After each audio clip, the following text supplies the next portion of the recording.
Oh, oh, we did it. We did it. All right. How you guys doing? Can you hear me? Or Yo, can you guys not hear me? Or can you hear me? Let me know. how do I get in here? You're in Can you here. hear I me? hear you. Can you see me? I can't see you, but I see you in here. Just can't see your face or anything. Turn on camera. Now we're talking. Oh, okay. Let me just switch this to grid.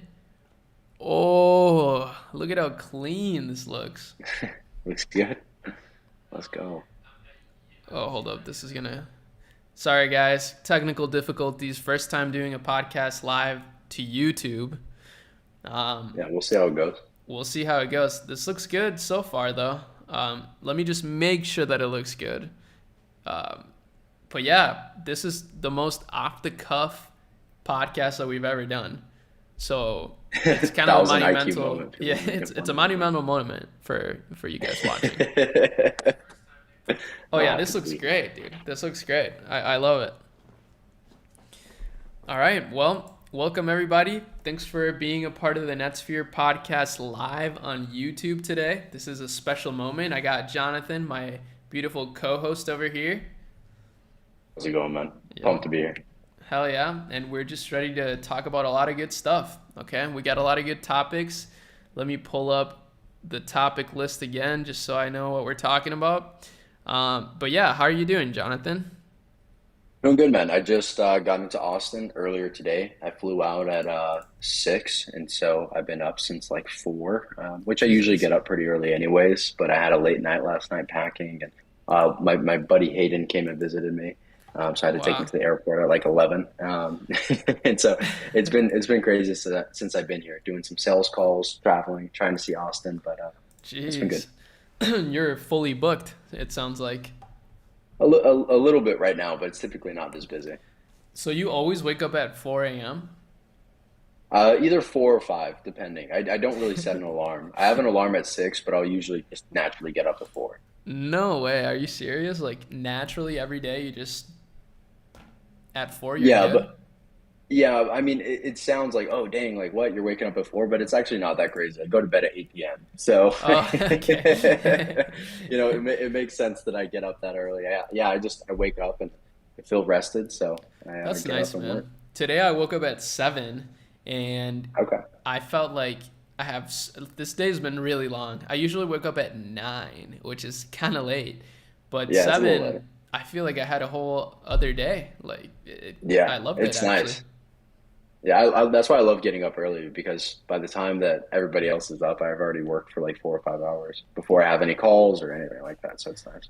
Wow. Okay. So I got our topic list over here pulled up now, and Yep. I want to talk about the first thing that you have on here, which is um, your three biggest lessons building your agency in the last 6 months. I want to talk about the first one because personally, I believe it's a really good one, which is Yep. learn to love constraints. So, can Yeah. you just, I guess, why'd you write that there? Why is that one of the biggest lessons?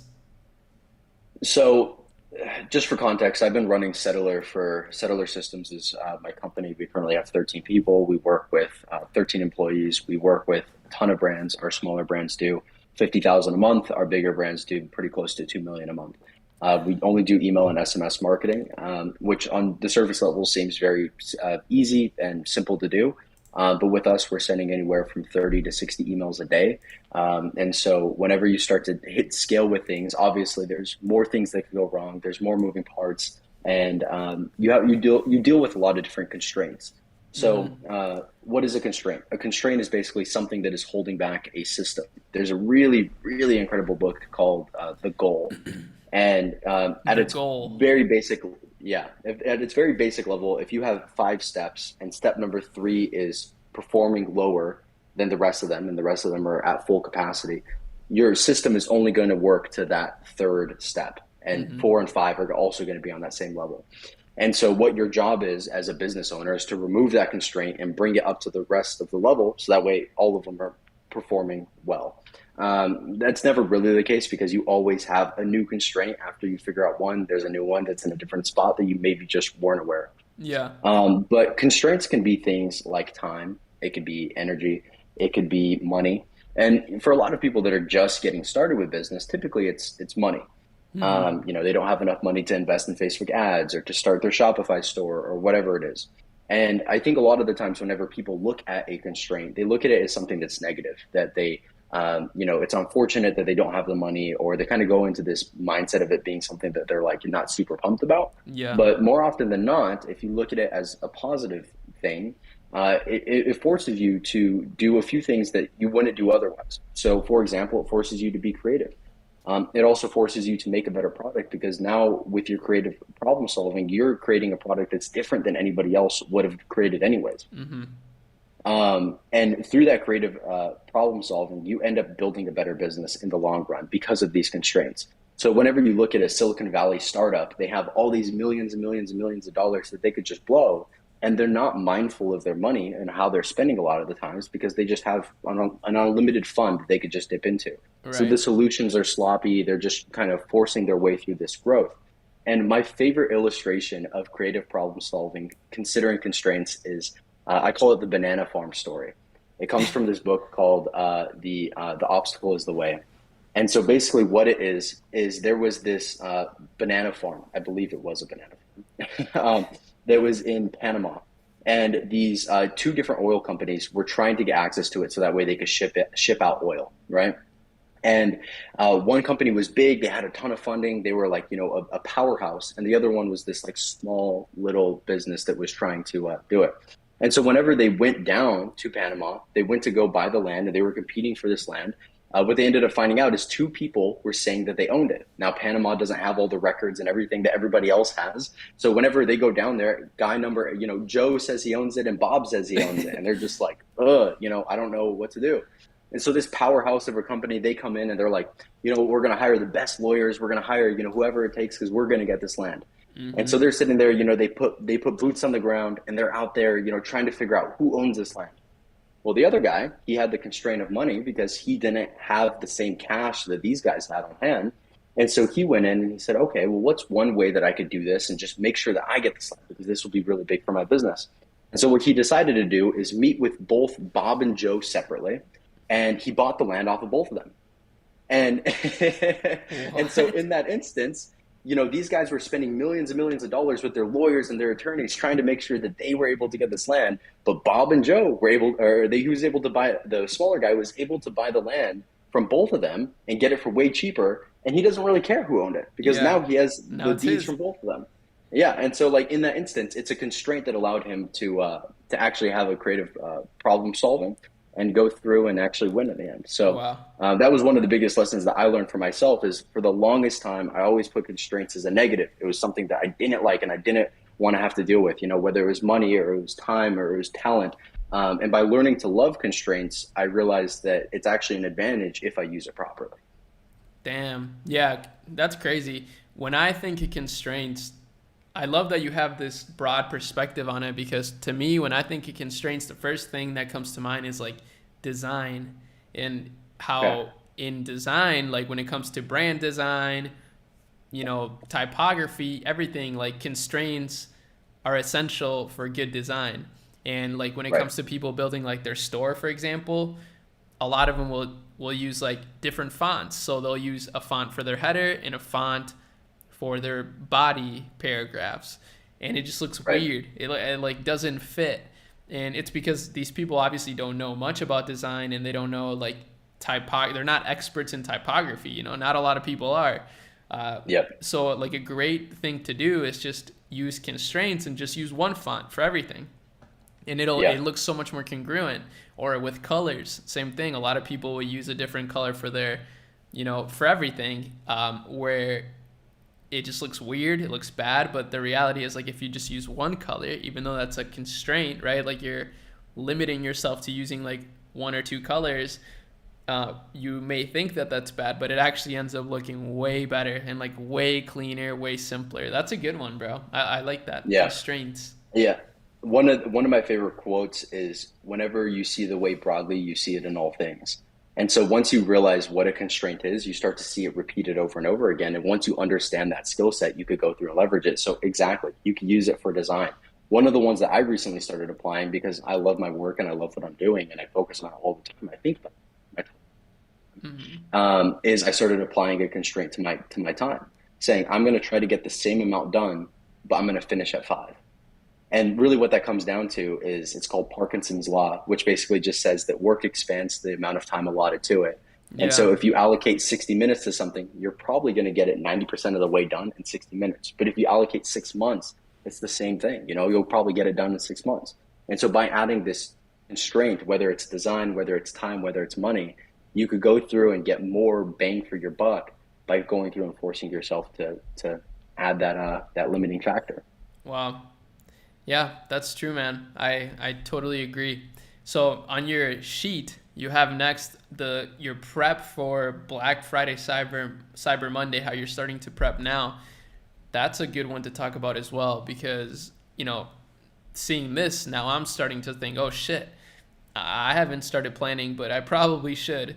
So, Right. what are some things that you guys are doing, I guess, to plan? So, for context, whoever's watching this that doesn't know who Jonathan is yet, um, he runs an email marketing agency.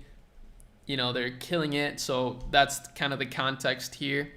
What are you guys doing to prepare? Just like making campaigns or what? Yeah, so there's a few things that I think are really important to prepare for Black Friday or Cyber Monday. A lot of times people focus on it too late, and it ends up being something where it's like a week or 2 weeks before, and then they're like, shit, and they're trying to scrap together something. And so this is really an example of constraints where you say, okay, I'm going to figure this out in the next month, 2, 3 months in advance, and now I'm going to be totally prepared for Black Friday. So what we're doing at this moment is two big things. One, we're testing a lot, and then we're collecting data on what is working and what isn't. So the things that we're really trying to figure out data on is one, the list strategy. So who are we sending to? Number two is going to be the offers. So what types of offers resonate the most with the audience? Because with an offer, people think that it's very simple, and it can be, Mm-hmm. but there's many layers to a good offer versus a bad offer. So and different audiences react differently to What's a offers as good well, from offer, what we've seen. in your Yeah. opinion? What is a good offer? Mm-hmm. So a good offer is going to be obviously something that is going to be enticing. Typically, that's some sort of a discount. And then it's also going to include an element of urgency, which is going to be a constraint on time. And then there's going to be an element of scarcity, which is a constraint on quantity. So those are like the three big things. And it sounds so simple, like, duh, obvious. Like, right, we've all been in marketing for a while, or some people might have been a little bit new to it, but it is shocking how many stores we see that are doing 300, 400, $500,000 a month, and they don't add a constraint of time to their discounts or to their offerings or whatever it is. And so, those are the three major elements. So an example of this, I just ran an audit on a store that's doing $200,000 a month, and their offer was 30% off. That's it, That's point it. blank, which isn't a bad offer, right? But at that point, it's not a great offer either. So a great offer would be you can add a few elements. One would be something like 30% off for the first 100 people. Mm-hmm. Another one could be 30% off for the next 48 hours. Or you could say, and there's variance within that, right? So you could say 30% off and claim this bonus for the first 100 people. So Yeah. there's many layers that kind of go into that. So whenever we're prepping for Black Friday, Cyber Monday, we're testing the offer strategy and really what offers are going to resonate the most. We're Mm-hmm. doing the lists, and then we're also doing subject lines. So those are kind of three things that we're building data around.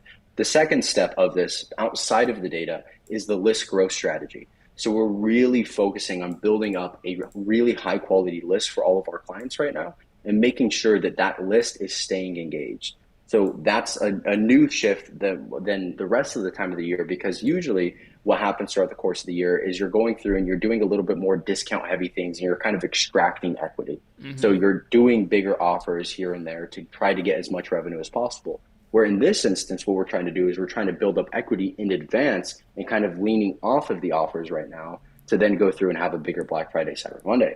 And it's, as far as like size go, we see a lot of people that will go from doing 10K a day to $120,000 in a day. And so if you do Black Friday, Cyber Monday right, you could really have a massive day.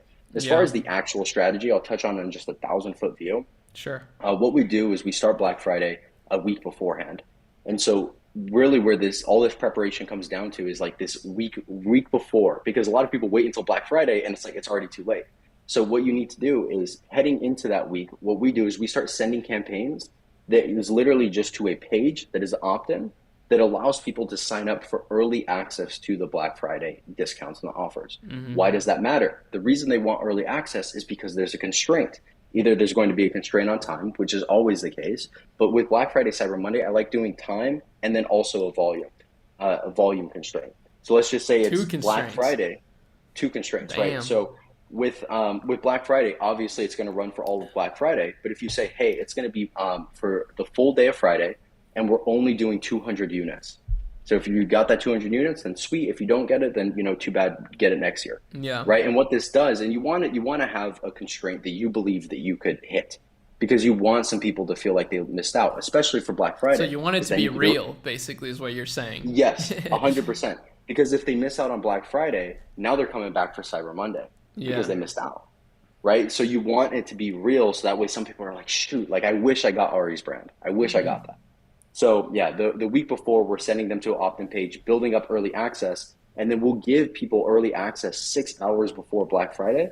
So let's just say it's 200 units. We send them an email, say, hey, you got early access, and we'll sell out 50 units before everybody else even has access. So the moment that it becomes Friday, it's already a lower volume, which turns up the pressure and gets more people to buy. So instead of starting at 200 units, now you're starting with 50 units sold.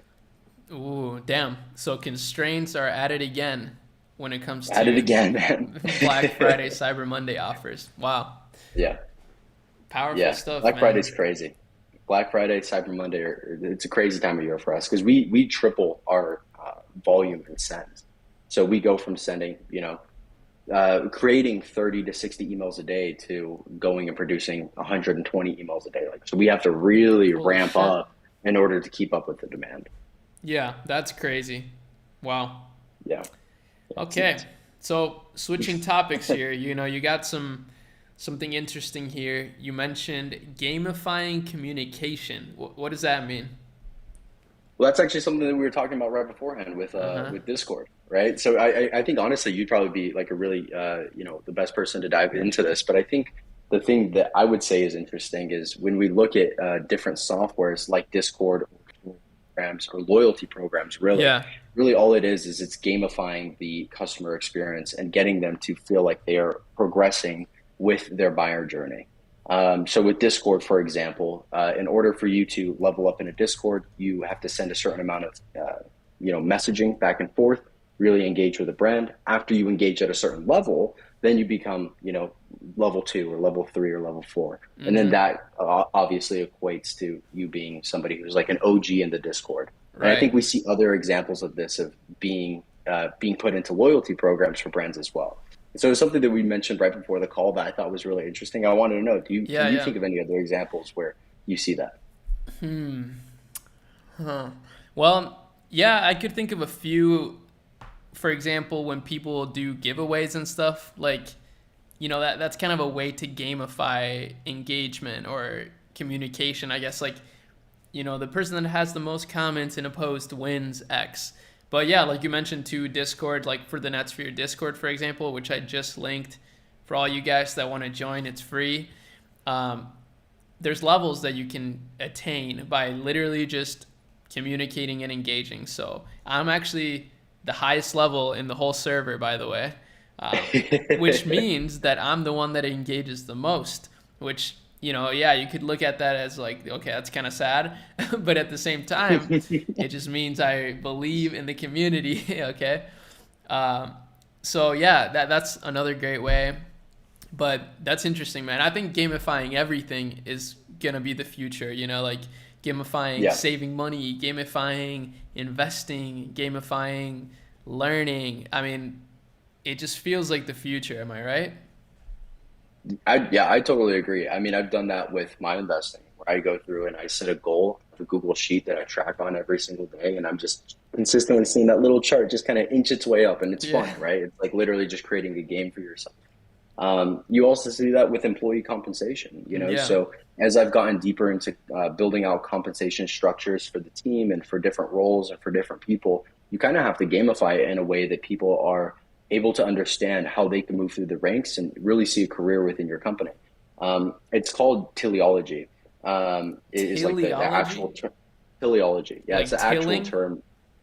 Yeah, I don't know I don't know what tilling is. It's like, well, okay, maybe that's not the right word, but isn't that like for like harvesting shit? I don't know.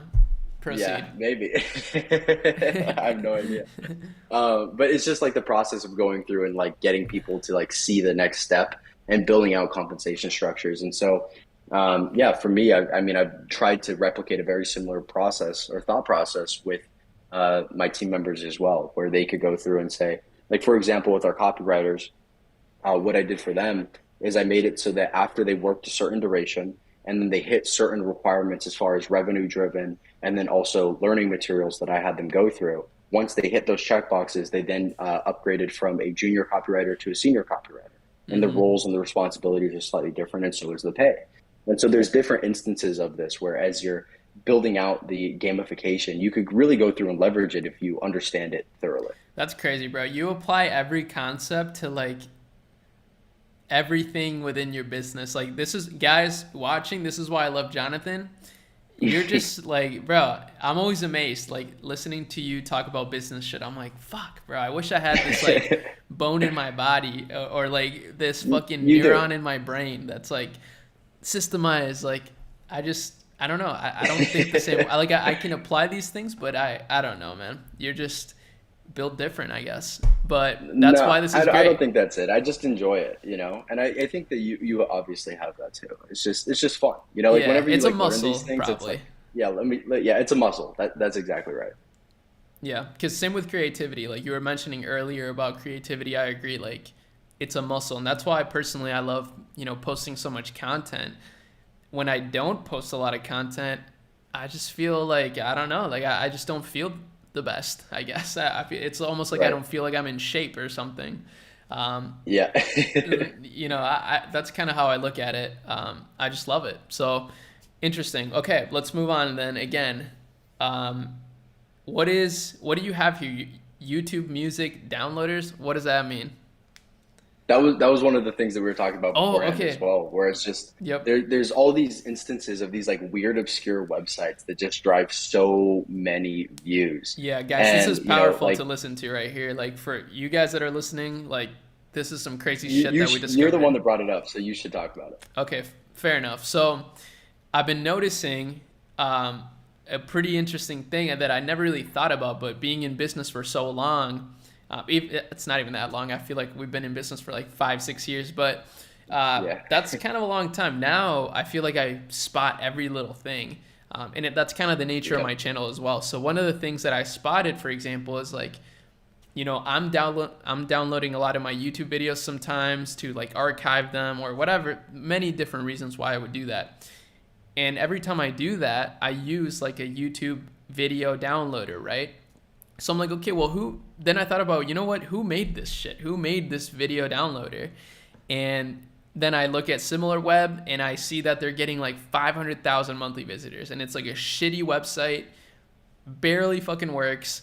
And, these people are just probably making it like, 6 figures just with ads on the website.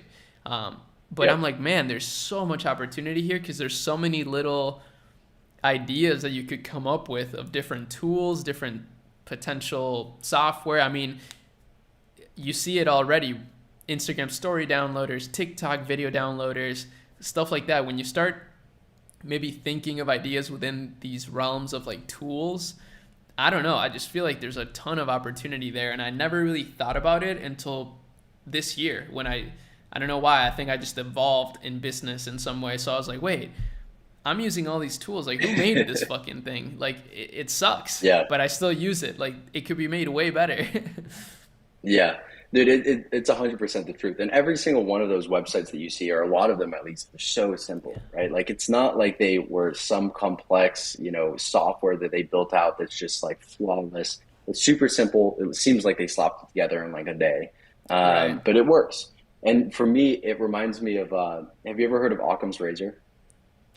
No. It What's that? it basically just says that the simplest solution is usually the best one. And whenever I see things like that, I'm just like, this is such a good example of that. Because for me, like I spent a lot of my time building systems and looking at process and looking at like how do we, make this gear attached to this gear or whatever inside of my business. And over time, that starts to become like a big complex web. And oftentimes, I find myself just tearing down the entire web and just building something that's way more simple and streamlined. And Yeah, when you see businesses like this, it's like, what am I doing, man? Because they just literally built the simplest version of what they are trying to deliver, and that's it. They're done. Like end of game, for real. and with that, like they get a ton of traffic, they get a ton of visitors, and obviously they're just attaching Google ads or something like that to be able to get a little bit of ad revenue. I wonder how much these guys are Me making. It too. has to be Yo, whoa! I ridiculous. just saw my boy Rito comment in the live. Shout out to Rito, Flying Start Online, the man, the myth, the Let's go. legend. I love that guy. No way. Yeah, that's Yeah, pretty he's awesome. cool. But yeah, you're right. I do wonder how much these businesses make. Hopefully, we can get somebody that runs these kinds of businesses on the channel. That'd be really interesting. And if any of you Yeah. guys watching this, if you have any ideas like that, like hit me up. Cause like yeah, there's so many fucking little ideas like that I'm like, man, that'd be so simple, and I want to make them better. All these tools suck. Like I don't see any one of these tools that's actually like well designed. I mean, it works, so that's why I use them. But I just Right. their designer, yeah, it's just terrible. So I don't Yeah, know. just slap together. Yeah, a lot of room for growth there. Okay, let's move on again because we're trying to move on from Hammer topics. through this. Yeah, yeah, Yeah. just make it interesting for people. I want to talk about this. Why you drive a 2014 Honda Civic. I also drive a 2014 Ford Fusion, so a 2014 gang. Yep. Despite making 400K a year, so you could buy a Yep. fucking Lambo with that. Yep. Why are you not driving a Lambo, Jonathan? Well, yeah, so I think that this has been the reason I put this down is because it's an interesting progression I see a lot of entrepreneurs go through. And I think that if we mention it, hopefully some people could skip the progression. But a lot of the people that I know are typically younger and they go from, working at Starbucks or McDonald's, or for me, it was a call center making $12 an hour to, making relatively decent money, 100K, 200K, 300K. And that initial bump in cash, if you never have it, could be obviously very exciting, but it's also very intoxicating. And so for me, back in what would have been 2019, Hmm. that was the first year that I, made six figures, and I was pumped. And I went through and I bought And we're talking M4. income, by the way, like straight profit, cash in the Yes, bank. yeah, We're not talking about revenue. Just keep that in yeah, mind, like people. salary and distributions that I was able to pay myself. And I was like 20 years old or 21. And, obviously I was pumped, but I didn't think about it properly, where I didn't really have a mindset of going through and investing in and storing it away for, the future. I was just like, sweet, I'm making money. I'm good at making money. I'm going to continue to make this much money. And so during this 6 month period of me starting to kind of pick up my income, I went through and I bought a house, I bought a Hmm. BMW M4, and then I also bought a BMW i8, all in 6 months, Two like just cars? back to back to back. Yeah, super You're necessary. reckless. Yeah, super necessary. And honestly, looking back, it was like one of the worst time periods for me personally because I was spending Hmm. so much time trying to impress other people, trying to be somebody that I wasn't. And then I also, like on a surface level, I looked like I was doing really well, but the amount of money that I had in my bank account didn't really show. And Hmm. so after that, I ended up having a little bit of a falling out with my business partners, which ended up kind of going into a lawsuit, and that was a whole separate thing Wow. that literally just ended like 3 4 months ago. Oh But with shit. that, like yeah, like it was such a big learning experience for me So where I many like things that I come out of that simple like thing. That's crazy. yeah, and just having short-sightedness in your vision as an entrepreneur. Like if you really want to be a business builder, commit to it. A lot of people that I see play business, but they're not running a business. They're not professional about it. And so Yeah. like if you are playing business, you're not taking it seriously. You have short-sightedness. You're just trying to make your next buck. And you see this with so many people. I have so many people that I've known that will start a drop shipping store and then shut it down. They start a drop shipping store and shut it down. And they've been doing it for 4 years. Yeah. And it's That like was me for a while, when to are be you honest. right? And it's like when are you going to transition into a brand? And obviously, there's many different ways to make money, but like having that long term view, I think is just so incredibly important. And so for me, after that time period, I was like, you know what, I'm getting rid of everything. So I like, got rid of the cars. I couldn't get rid of the house. That's what the lawsuit was about. So I couldn't get rid of that initially. And then I went through and I didn't have a car for like 10 months and I just completely pulled back. And then from that time period, it allowed me to break the golden handcuffs that I have. Because what Mm-hmm. all these nice things are, these golden handcuffs that it's like they're so nice, but you're still tied to them. And the Right. lifeblood of your business ends up being the amount of cash that you have. The way that I look at cash for my business is like a fuse. The more cash I have, the longer the fuse. The less cash I have, the shorter the fuse. And so if That's a I'm funny trying way to to look go at it. through and but it's the truth. Like, because Yeah. if it hits zero, you're done. Game's over. You're blowing Go up. work at Starbucks and build up back up your cash basis so that way you can go through and start another business. And so it's like because it is a fuse. If you want to actually be in this game, you have to go through and extend that fuse as long as you possibly can, so that way you don't get tied to these nice things that you have. Yeah. And it's just it's a bad road to go down. So for me, it's like just skip that shit altogether. Like Yeah. don't buy the nice car. Hold off on upgrading your lifestyle for as long as possible. For me, I'm still gonna have nice stuff. I know some people are all zen and they want to you know they don't want to get the nice things. I want the nice stuff, Yeah. just not now. I'm gonna have it. My goal, my personal goal is 5 mil. Once I have 5 mil invested, I'll go through. I'll get the nice stuff, but I'm not there yet. That's a So I'm gonna good continue fucking to goal, push. bro. I love that number. Just 5 mil. That's just like a clean number. And I feel like with 5 mil, you can justify like an M4, you know? Um, Right.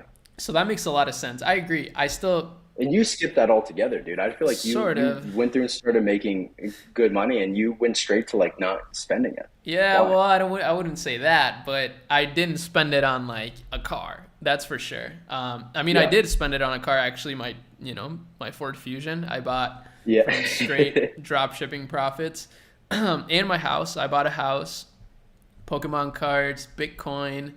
But I also spent a lot of money like on travel. That was like my big thing for a while. I just like Yep. balled out on travel, and it was great. I mean, like I flew my girlfriend and I to a lot of places. Like we went to Chile, like which is my home country. Showed her everything over there.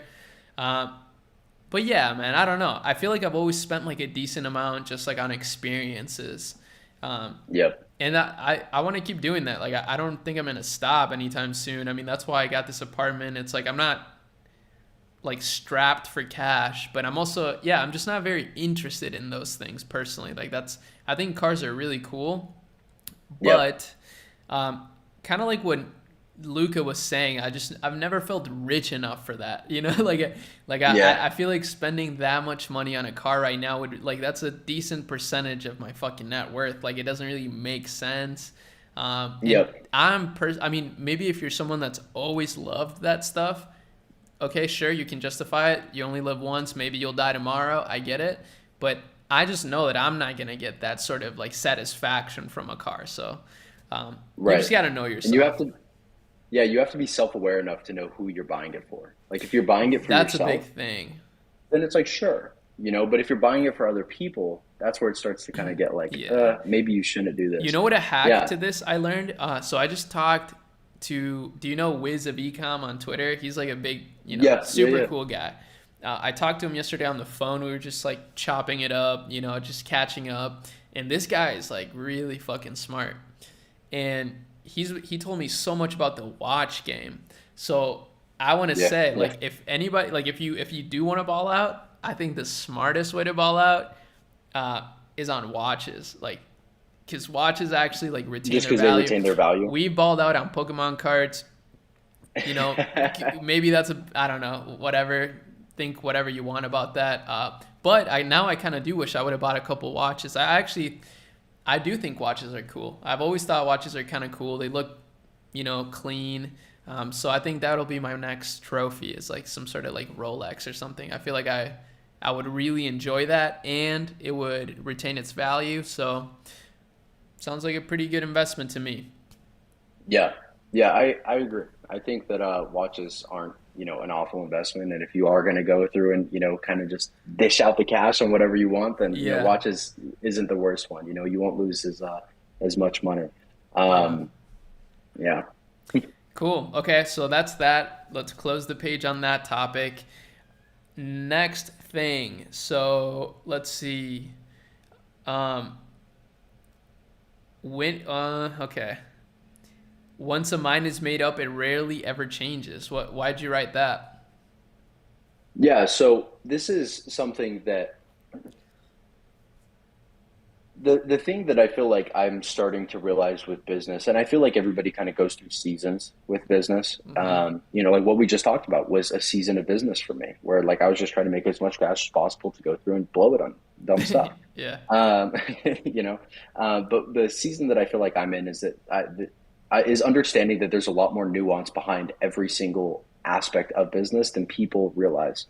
So there's that whole concept of the Dunning-Kruger effect, which basically is like beginner's luck. So like as soon as you start something, it's like, you have the highest confidence that you possibly will because you're like, oh, this isn't that bad.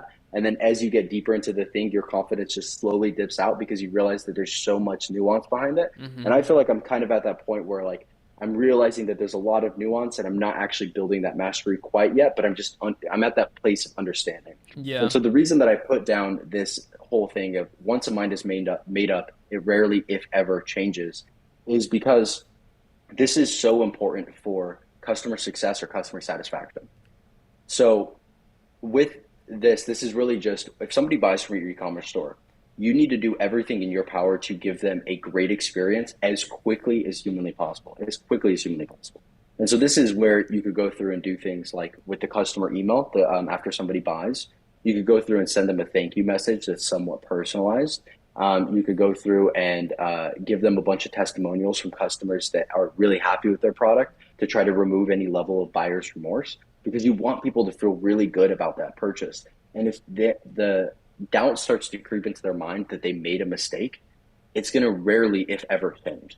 And we see this with the agency where we'll have one little, hiccup or whatever it is, and then somebody gets in their mind that it's like, and I recently had this experience myself from being a customer into things, where it's like they see that little hiccup and now they're looking at all the little nuances. They're looking Yeah. at, this has extra space or whatever it is, Changes your right? And perspective so forever. Yeah.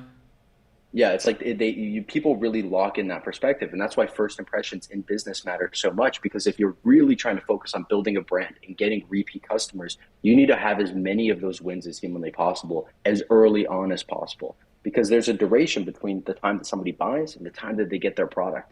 And in that first little section, that's when they're going to be making up a lot of their decisions about whether or not they know, like, and really trust your brand. And so, Wow. thank you emails, reviews, trying to remove buyer's remorse. There's a few softwares that you can use that will create a custom video for them that will be like, hey Ari, I just want to say thank you so much for making the purchase. Or There's other handwritten ones, too. The letter handwritten. one, that was Yep. a really good one. Also, like a Yep. chat. I think a live chat. I heard Neil Patel talking about how live chat increases conversions like ridiculously. I feel like that's a good ROI activity that people could do, like just kind of download a chat app and respond to people's chats live. Like that would make Yep. the experience so much more trustworthy from the beginning, and it doesn't take you that much time. Damn, Yep. that's actually a really good point, bro. I like that. Somebody asked Yeah. something interesting. I'll let you finish up, but I'll ask that after. I was just going to say a lot of marketers focus on the front end conversion, but they don't focus on the back end conversation. And so that's the thing that I feel that is missing from a lot of marketing stacks is they focus on just getting that initial purchase and they think that the win is the person buying, but the actual win is them referring you to their friends. That's the Yeah. real win. That's where you're going to actually build a brand and build a name. And so if you're aiming for that and that's the win, you're going to focus a lot more on that post purchase conversation than a lot of marketers currently do. Facts. All right. So, boom, moving on from that topic. Love The it. next thing that I want to talk about is something that somebody asked. So, coding is creativity. That's the account that just asked this. Shout out to you, my man. Shout He out. asked, he Love or it. she, I don't know, can you please share your failure story in business? What went wrong? I'll start. Okay. So, you know, my first, well, actually, I had so many failures. Like, Yeah. I'll tell you one of my first ones. So, one of my first failures in business was not really knowing like, okay, taking too much action. So taking action is like amazing, right? Like you got to take action. I think that's actually a big problem I see with people is that they don't take enough action. Oh, it is a she, by the way, so I'm glad I said that. There you But that's awesome. But so one of my, I've always been big into just taking action. I sometimes I don't learn enough. Now I learn a lot. I actually spend like a lot of my day just like trying to learn shit. But when I first started an e-commerce business, it was a print-on-demand store, and I didn't know anything about advertising. This was 2016. I didn't know anything, but I just went on. I made a business manager. I like made a campaign. Didn't even see like I didn't know anything. I didn't see that it was not conversion optimized. I just like clicked stuff. I was like, oh cool, $20 done, and I just kind of forgot about it. And then 2 weeks later, I get a bill that's like $900 or something, and I like keep and zero sales, by the way. So like this whole time I was like waiting for sales. Like I was just like, oh, like not really thinking about it. And yeah, at the time that was like soul crushing, right? I had like 3K to go. my Is name. everything. That was everything, Yeah, bro. So I was like, okay, I just literally lost $900 on nothing, just out of pure stupidity from not like looking at like not looking deeper into it, not taking it seriously enough. I was just messing around.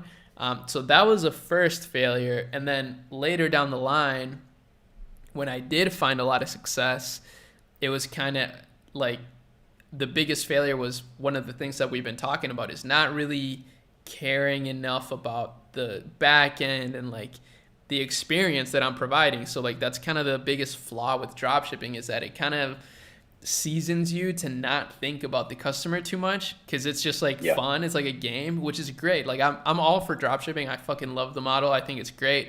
I think everybody should try out a dropshipping store.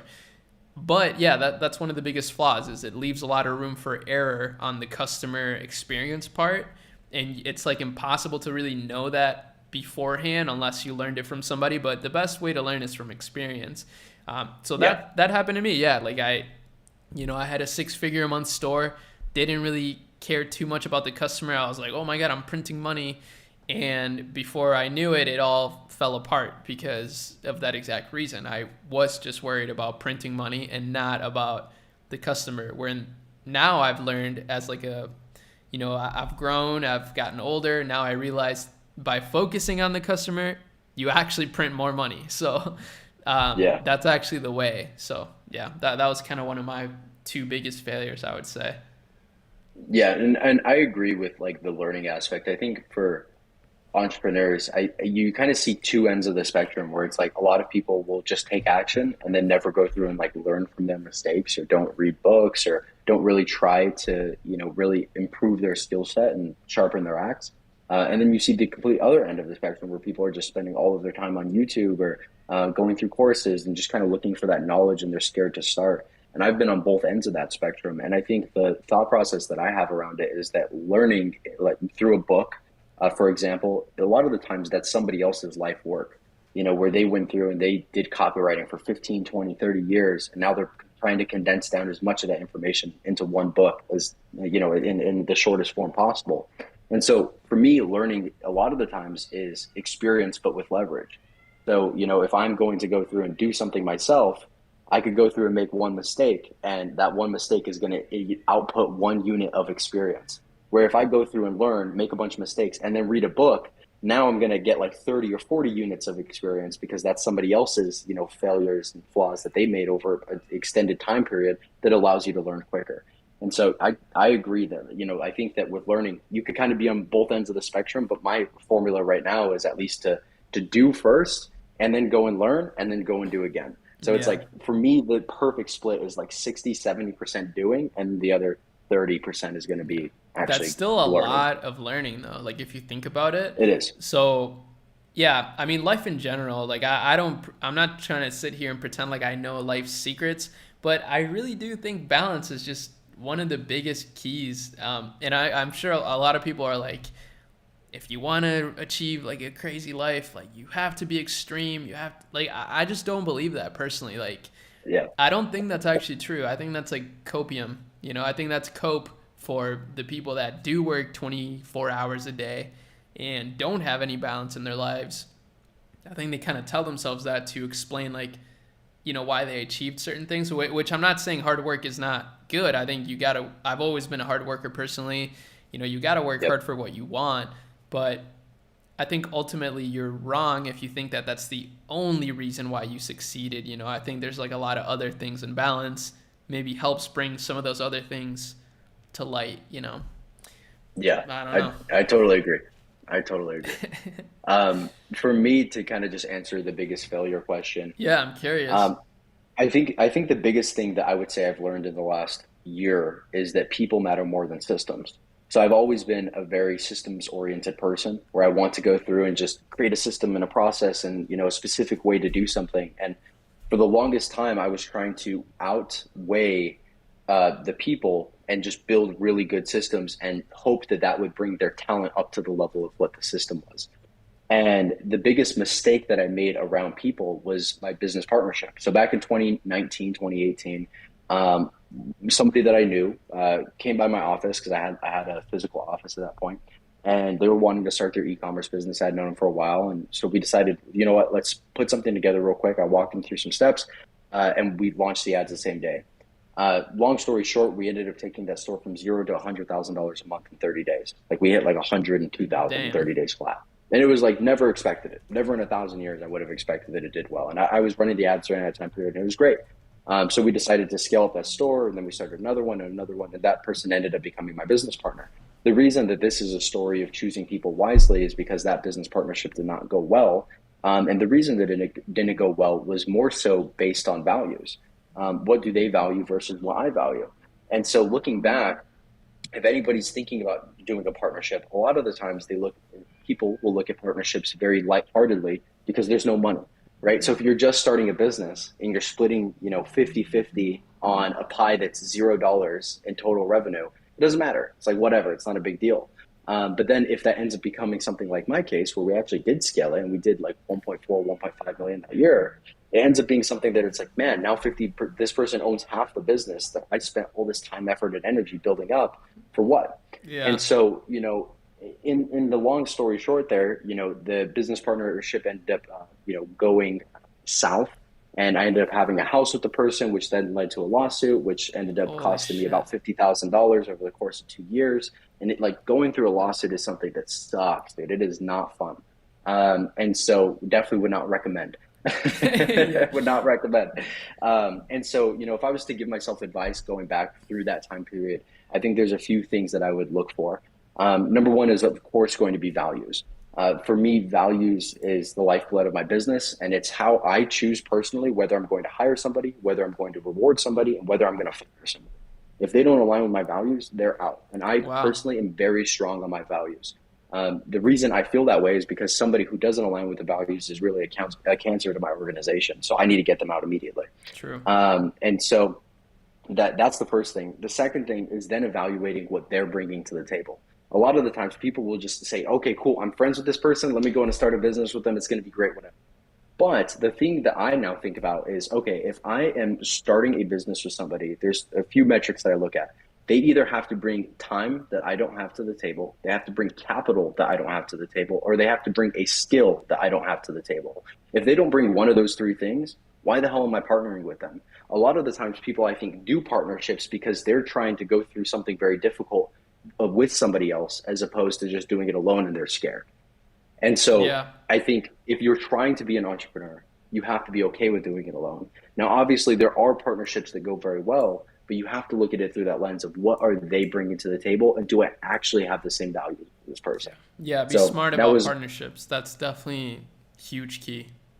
huge. Yeah. And the only other thing I would mention is focus. I have that as like one of my three biggest lessons from building my agency in the last 6 months and growing it. Focus is your biggest asset. So the only other mistake I feel like I've made is just shifting my focus too much over the last 4.5 years. Trying to start something that's new or getting into crypto because it's the big thing right now or whatever it is. Focus is Mm-hmm. 100% your biggest asset. My favorite story of this is somebody asked Warren Buffett and Bill Gates to describe why they were so successful in one word. And without hesitation, both of them said focus.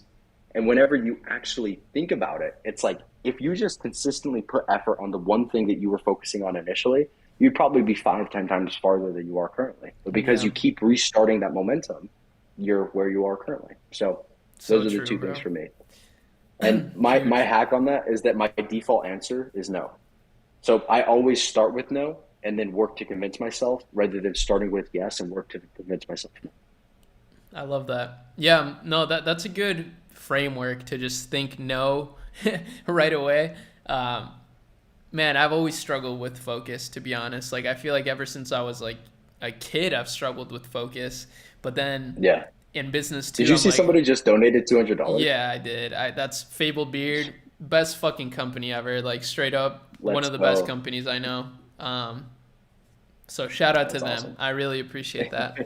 Um, That's awesome. but yeah, so lately I've actually been doing that. Like even before the podcast, I was asking you, like, man, I'm trying to like cut this thing off, cut this thing off. Like now I'm also in that sort of framework. So I think maybe it's an evolution of as an entrepreneur. I don't know.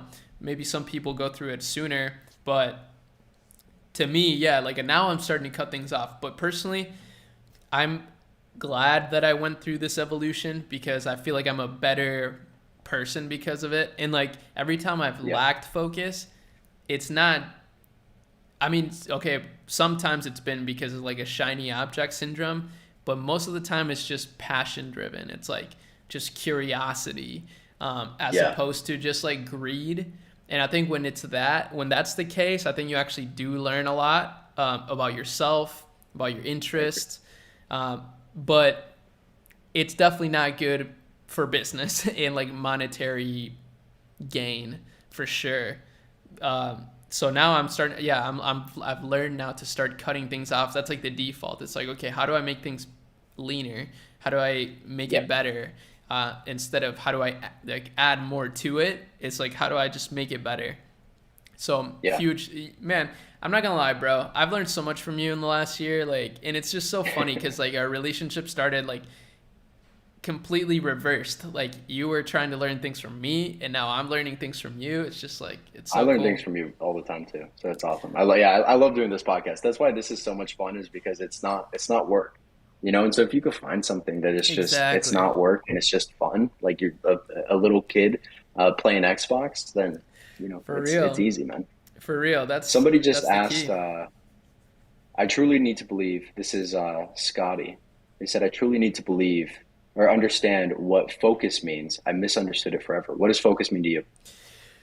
Ooh, I mean, that's a good question. When you mentioned the uh, Warren Buffett, for example, I was like, huh, that's interesting. I mean, that makes sense, but he's got so many companies that he manages. So like his focus means something different than what it means to Bill Gates, probably.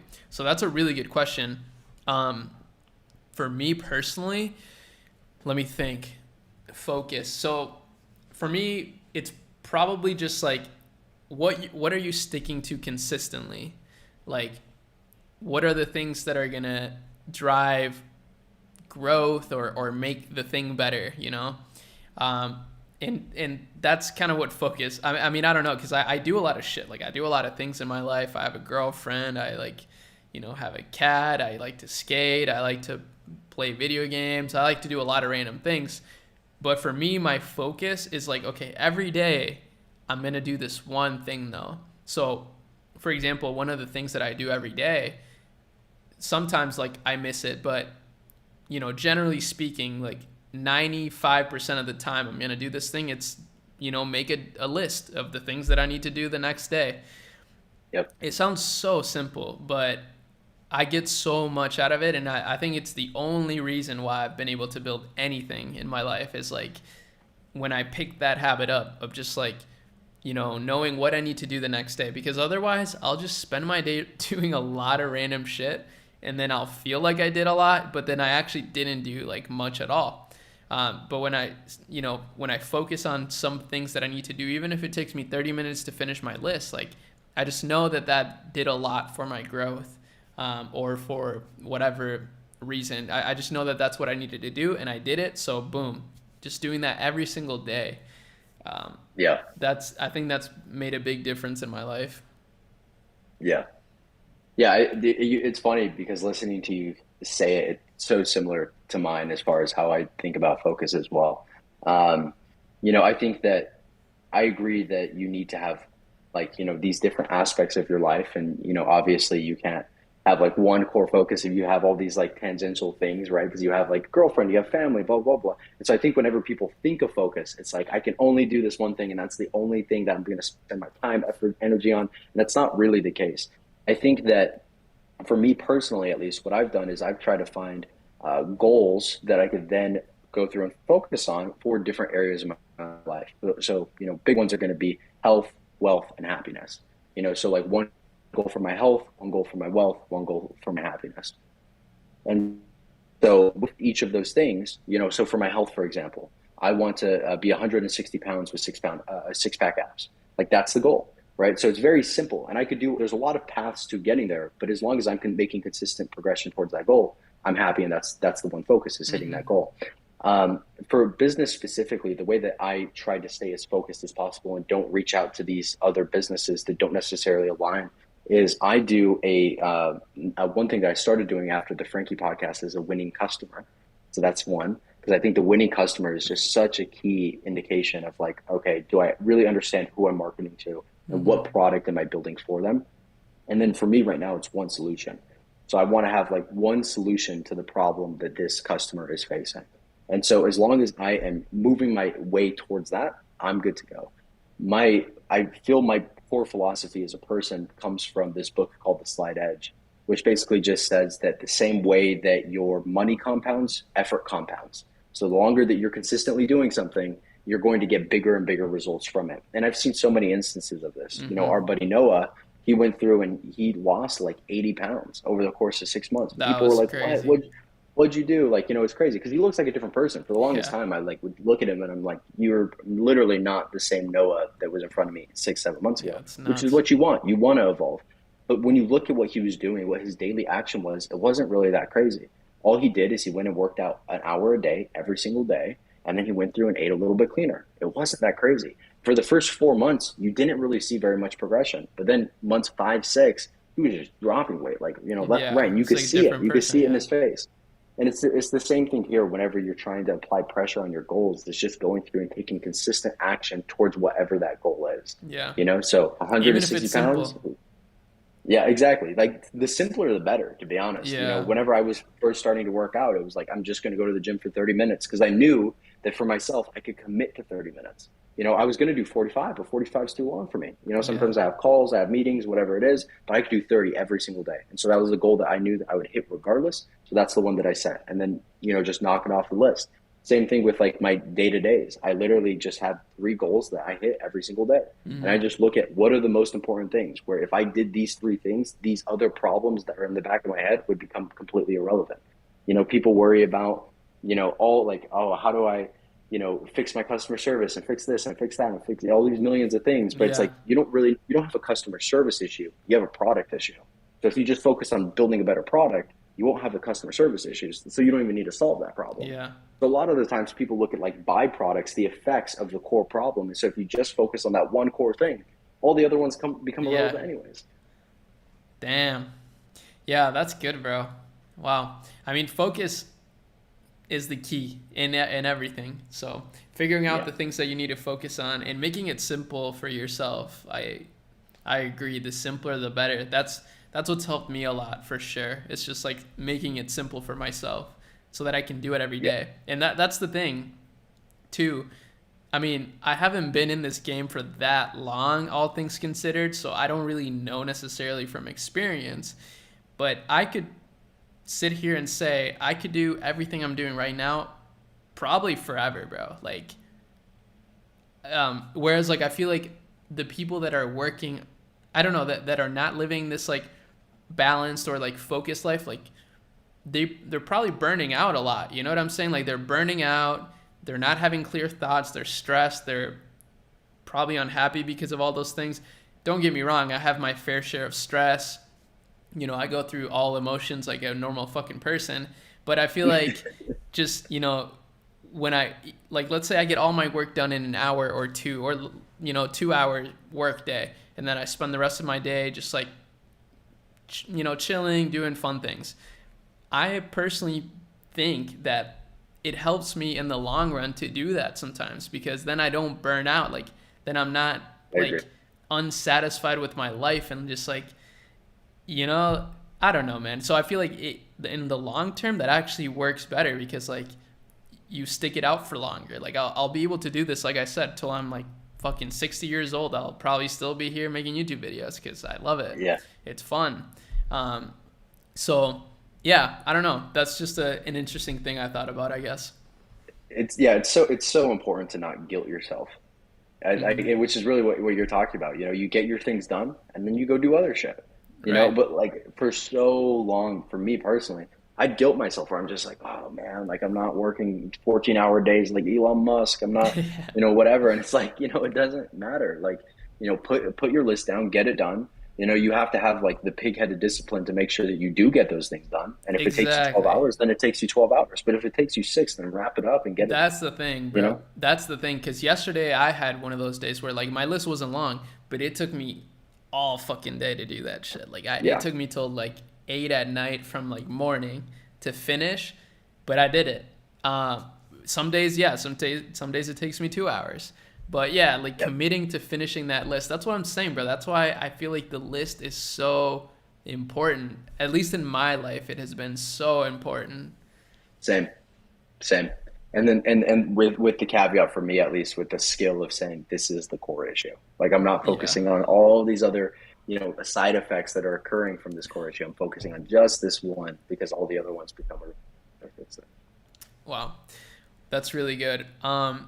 What do you have to go soon, or are you good? I'm good for another like 10, 15 minutes. I don't know if you want to touch on Cool. any of these other ones. We have a bunch of other Yeah, ones.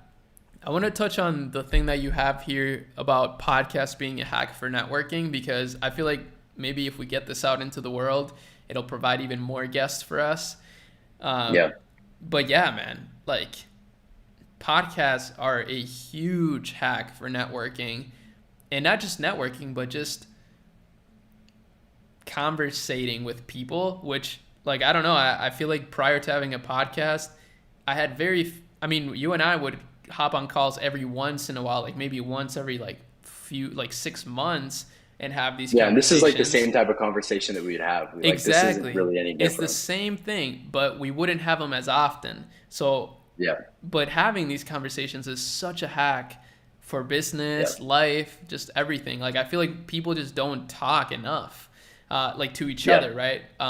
So not only for networking, but I just feel like podcasts are a hack for life in general, bro. Like I've been really enjoying it. Yeah, me too. I think there's a few big benefits that I've gotten from it. One, and Dan Folger mentioned it on the last podcast, which was that a lot of people just don't think of reaching out. And so now that we have a podcast, I actually think of reaching out to the people that I want to have conversations with. Yeah. So it's something that like now I'm consistently doing. The second thing for me is now we're providing value. A lot of people in my DMs, I'm sure your DMs, and I used to do this too, is like you ask instead of trying to give. And so, whenever you have a podcast, you're in that position of providing value because you're giving them exposure and you're providing, more eyes than they would have otherwise. And so it allows you to position yourself in a way that you are giving instead of taking, which then Yeah. makes them more open to having the conversation. And then the third thing, dude, like you said, it's like having these conversations with people that you wouldn't have access to otherwise. Hmm. Everybody says that you are, you're the average of the five people that you spend the most time with.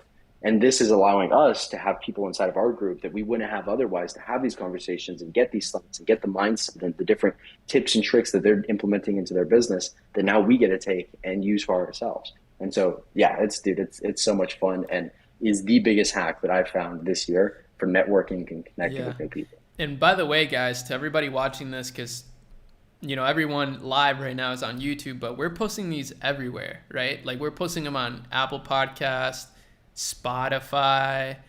I don't even know what else there is, but we're we're posting it everywhere. So, Everywhere. Everywhere. and the Yeah, it's Frankie awesome. one is gonna be going up next. So since we did this one live, it's actually kind of convenient because we don't have to upload this one. It's just gonna automatically go up. Yeah, But it's for the Frankie one, Frankie Kuros, if some of you guys know who that is, absolute beast. and that's going to be a very exciting interview to release. I'll probably put it up like this weekend. And yeah, I mean, do you have any last words that you want to give to people? I love live streaming. I honestly Yeah, love, this is I fun. like this better. I want to start streaming more. It's really fun. But yeah, Somebody asked what our age was. We can end off on that. How old are you, Ari? I'm 26. How old are you? 26. Yeah, I am 24. I'm 26 now. Pretty crazy. Past the 20, like I'm basically just like so fucking old now. After 25, like your brain's already good, Yeah, you know, settled in. settled in, Yeah, basically. Yeah, but I mean, awesome. yeah, I feel like I've learned so much in the last 6 years though. Like that's kind of when I started business. Is like first, second year of college. I was trying to find an alternative path, and Yeah, you you know found it's it. crazy where it's taken me, and like it's crazy to think about how much you learn like from the minute you start to like now. It's just crazy. The whole world is looks different. Yeah, yeah, I agree. That's why I love business, man. Is because it relates to everything else in life, Yeah, and it's the greatest self improvement challenge that you could give yourself. right.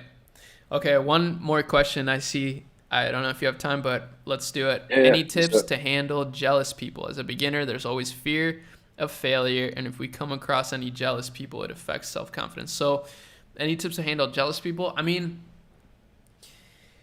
I'm o- I don't know. I've always been a big believer in the idea that like you don't have to pay mind to people in terms of like, if someone is doing something that kind of bothers you, it's okay to feel upset about it or something and maybe vent to somebody close to you about it. I think that's healthy. Like I don't consider that like talking shit behind someone's back. I feel like that's just yeah, venting.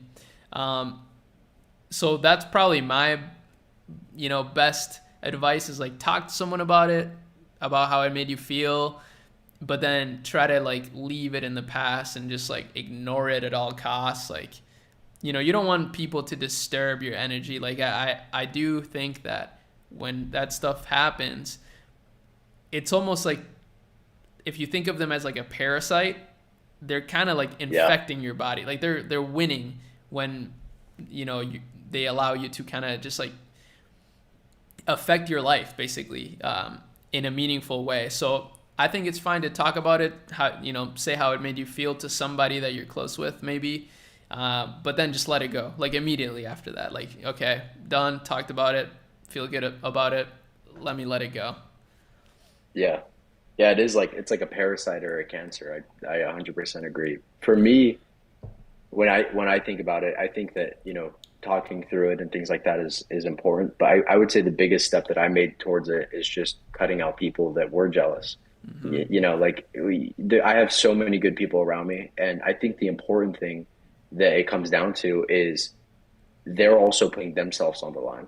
Hmm. So me and you, we're both building publicly, right? So we're building our business. People know that we have the business. If it goes out of business, then everybody knows, right? So it's like something that it's like, you're kind of putting your name on the line or whatever it is. And obviously you're going to get people that scrutinize you or say like, oh, why'd that happen or whatever. And so like, I think on the internet, that is super applicable where you just have to let it go. But like on a day-to-day basis, all my friends are doing similar things. Like you're putting yourself out there. So it's like if I fail, you're just like you get it, you understand. Yeah. Or if I have a win, it's like, dude, I know what you put into it. I know how hard you work. I know, how much time and energy it takes to build something like that. So the biggest thing for me is just surrounding yourself by people that are putting themselves on the line too, and they're trying to build their business and they're actually trying to make something happen. Because it's really easy to be jealous from the sidelines. Yeah. But when you're playing the game and when you're in it, there's no time to be jealous because you're worried about your own shit. You're trying to True. grow. You're putting yourself on the line. And if somebody fails, it's like, I get it. I failed too. Yeah, that's a good way to put it, bro, because I feel like, yeah, the deeper I get in the game of business, let's say, like the less jealous I become of people, because even now, like I'll look at like Elon Musk and I'll be like, bro, Like, are I you jealous of honestly, them? I'm not jealous of him. I wouldn't trade lives with Elon Musk. I think he lives a very complex life. Like it's not easy being at that level. Like it's Yeah. so, yeah, jealousy kind of shifts into just like understanding and maybe empathy even like I even feel like not bad for the guy, but just like, damn, bro, like that dude handles a lot. So Yeah. yeah, I think, and just to round it off, I guess, you don't really have to keep people in your life that are making you feel a certain way. I don't think you need to cut people off also necessarily if you really don't want to. Just like, like put them away, kind of like just like toss them aside. Like just focus on you, whatever they're doing. Like it doesn't really affect you too much in the end of it, unless it's like a family member or something. But even then, I feel like you don't have to let it affect you. So yeah, that's some life lessons from the boys, whatever we The know. boys. Yeah. Take it with a grain of salt. We're Yeah, still figuring exactly. it Like out. we're still young. I don't know. I don't know that much, but I think it's valuable to put yourself out there, even if you don't know everything. Like it may help a few people out. So Yeah, totally agree. Sweet, man. Well, this was a ton of fun. We should do it like this again. yeah, we will. So we'll do this again, guys. Be subscribed, of course, with notifications on. That's always a great way to stay up to date with every piece of content. But beyond that, if you guys want to do us a favor, maybe spread the word about the podcast on Apple Podcasts, Spotify, just anywhere that you can think of. YouTube as well. I watch most of my podcasts on YouTube personally, but a lot lot of people don't. You So watch your podcast? I do, Oh, bro. you're. I I see what you're saying. You watch other people's podcasts, not your own podcast. I got honestly, I have watched our own podcast personally. Like I have listened to a few interviews like twice over because I'm like, damn, dude, Yeah, that yeah, yeah. person like enlightened me in some ways. But yeah, Yeah, so you so did. please, if you want to do us a favor, just do that. That would be great. I think this podcast is going to change a lot of lives, and it's a lot of fun for us. So we're not going to stop doing it.